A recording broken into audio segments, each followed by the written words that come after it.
Cobra Kai Season 4 is hitting Netflix this week, and what a grand celebration it always comes out to be. This is one of my big comfort shows, and I'm sure if you're watching this, you feel the exact same way, so it's time to dive in and talk about why Cobra Kai Season 4 just makes this show still flippin' awesome and one of the best enjoyments of the year.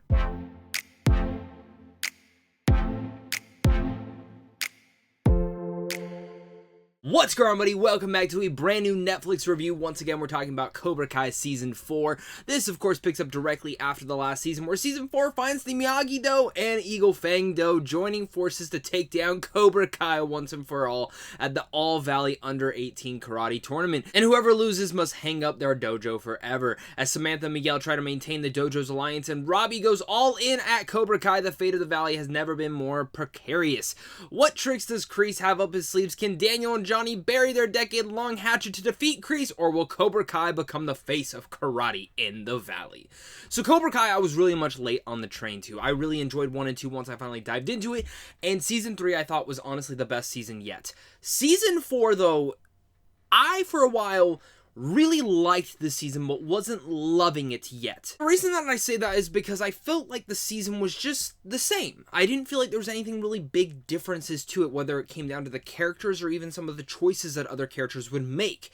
It didn't really hit me until maybe the midpoint of the season where I was like, oh god, this actually might be the best season yet.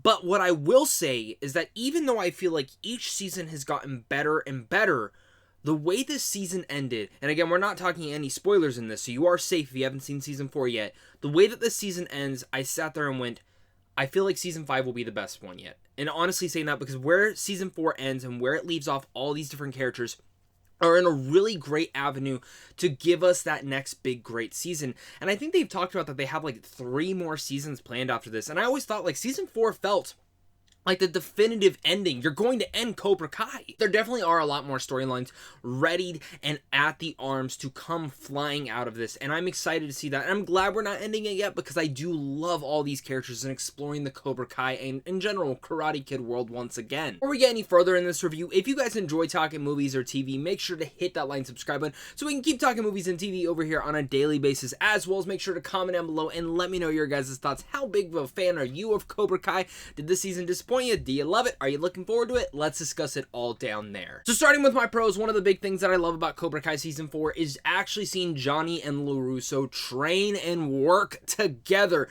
Obviously, there's going to be some banters in there because it's Johnny and LaRusso. What would you expect? And there are a couple fun moments in here that do harken back to the original Karate Kid, and I really dug how they were able to develop that and bring it into its own nature. It was something different, but again, in their approach to it, it felt real. Of course, the training montages that we get in almost every season of Cobra Kai yet, this one might have some of the best yet. Seeing these two dojos come together to actually work together and see how their different styles can really work overall. And adding in there, of course, Cobra Kai has had a great soundtrack overall.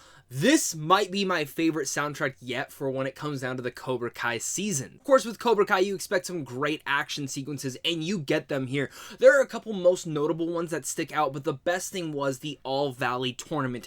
Actually seeing this tournament go on, it was pulse-pounding, it kept you on edge, and it was very tense throughout the entire way through. I was thoroughly impressed to see how they were able to keep that and also make it not predictable. I was actually very surprised by, because most of the time when we watch something like this, we're like, oh, it's gonna end like this, go like this, and work like this.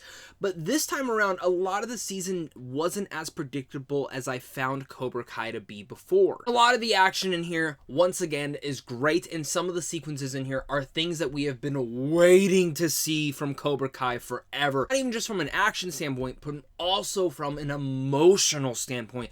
There are things in here that we as Cobra Kai fans, watching all these characters interact, we have been dying and clamoring to see where it would go.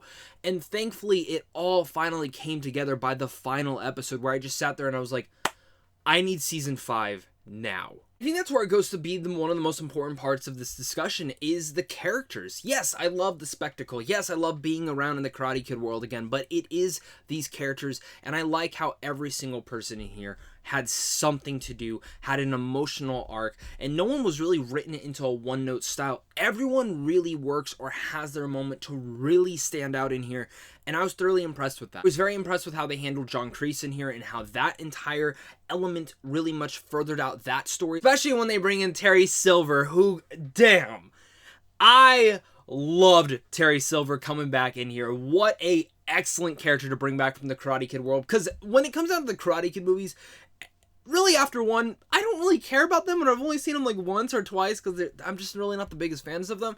But wow, the way that you were able to add into that, it was spectacular. Major shoutouts must be given to Thomas Ian Griffith as Terry Silver and just how grand he was in this. Honestly, again, the rest of the cast is really great. Ralph Macchio as Daniel LaRusso, William Zabka as Johnny Lawrence, Zolo as Miguel, Martin Kove once again as John Kreese, Mary Mauser as Samantha LaRusso, who I actually, the last 2 seasons, she's kind of gotten my nerves. This one, I felt like she finally found her groove with what needed to happen in here, as well as Tanner Buchanan as Robby Keenan. I've been very impressed with this kid so far. Courtney Hengler as, of course, Amanda LaRusso. I thought she actually got a lot more to do in here, and thankfully they finally gave her more to do. For me, throughout this entire season, 2 of the bigger standouts in here, who have always been pretty big standouts, but I feel like in here they had a really big emotional core to them, and that was Jacob Bertrand as Eli, or most notably as Hawk, and of course Peyton List as Tori. Now, both of these characters, I feel like times can get on your nerves, but after last season, I feel like there was this big character arc and discussion around their characters, and in season 4, I found this to probably be the strongest that we've ever seen both of their characters, especially on an emotional arc. Those emotional arcs, once again, are the things that really kept me in line with watching this season, because this season, I mean, in general, when you watch Cobra Kai, there are some cringy moments, and that you just sit there and you're like, really? Honestly, when it does come down to Cobra Kai, though, the biggest thing with it, and it still has this, is the teenage antiques and some of the cringe moments in there just really, at times, can turn me off and be a little bit frustrating. I understand they're teenagers, and at times you can sit there and be like, come on, stop being stupid, but even here, sometimes it does get to the point where you do eye roll quite a bit. Like I said, this season did take me a bit. I really didn't hit a certain point until probably the midpoint of this where I was totally loving this. I was liking it. I was like, this is a really good Cobra Kai season. I don't know if it's better than the last.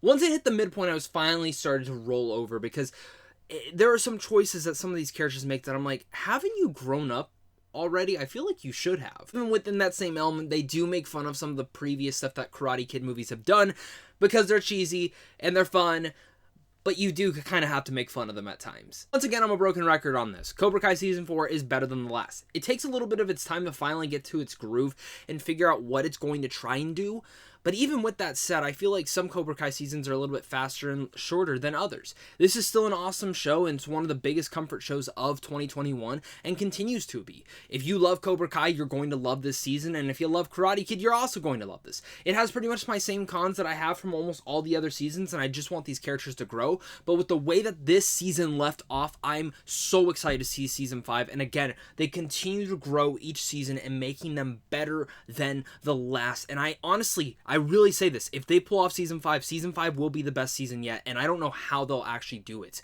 because every emotional act and arc that they concluded to leave where our characters were leaves for a very important aspect of Season 5 to really progress everyone to that next level, especially some of the big standouts in this season, and I can't wait. Plus, 2 characters return. One that's just fun, but there's one other character that returns in here that I fucking screamed at when we saw, and I was so excited, and I know many of you will also be very excited to see this character return. So with all that said, I'm going to give Cobra Kai Season 4 an A-.